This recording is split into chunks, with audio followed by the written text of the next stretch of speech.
Good morning बच्चों।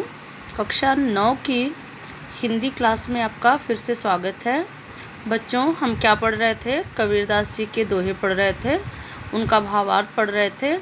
लगभग ये चैप्टर पूर्ण हो गया था, बस आखिरी का एक दोहा बच गया था। चलिए हम उसको भी पढ़ लेते हैं। क्या है दोहा? ऊंचे कुल का जनमिया, जे करनी ऊंच न होए। मैं फिर से पढ़ देती हूँ। ऊंचे कुल का जनमिया, जे करनी ऊंच न होए। सुबरन कलश सुरा भरा, साधु निंदा सोए। इसके शब्दार्थ देख लीजिए। कुल, वंश, जाति। जनमिया, जन्म लेना, पैदा होना। जे, जिसकी। करनी, काम, कर्म। सुबरन, स्वर्ण, सोना। सुरा, मदिरा या शराब। निंदा मतलब बुराई करना। अब चलिए इसका भावार्थ देख लेते हैं। कबीरदास जी क्या कह रहे हैं? ऊंचे कुल का जनमिया, जे करनी ऊंच न होए। कबीरदास जी कहते हैं कि ऊंचे कुल में जन्म लेने से क्या फ़ायदा, जे करनी ऊंच न होए, जब व्यक्ति के कर्म उच्च कोटि के न हों। कहने का भाव ये है कि व्यक्ति अपने कर्मों से सम्मान पाता है, न कि ऊंचे कुल में जन्म लेने से।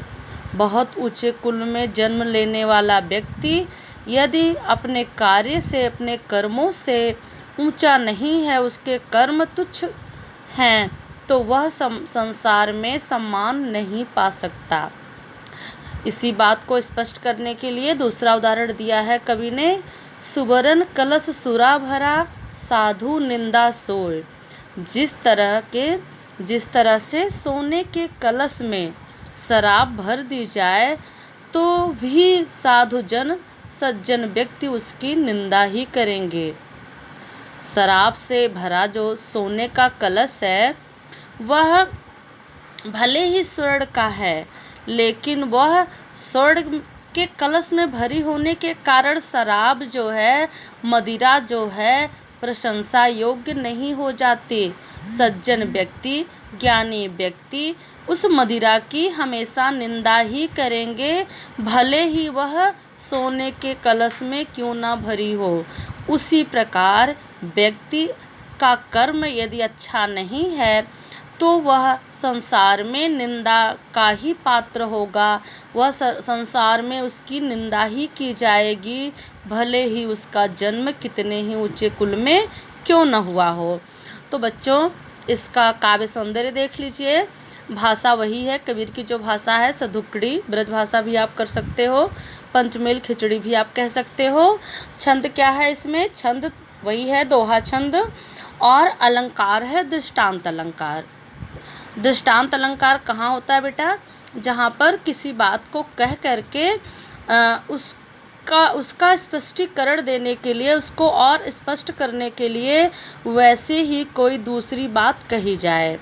तो जैसे यहाँ पर कवि ने कहा है, ऊंचे कुल का जनमिया, जे करनी ऊंच न होए, और उसी बात को और स्पष्ट करने के लिए दूसरी लाइन लिखी है कि जैसे सुबरन कलश सुरा भरा, साधु निंदा सोए। तो यहाँ पर अलंकार दृष्टांत अलंकार है। और बच्चों, मैं आपको आपका होमवर्क दे रही हूँ, ध्यान से सुन लीजिएगा वीडियो।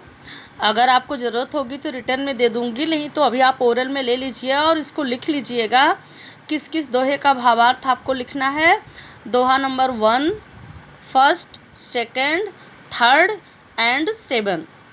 तो इन 3 दोहों का भावार्थ आपको अपनी फेयर कॉपी में लिखना है।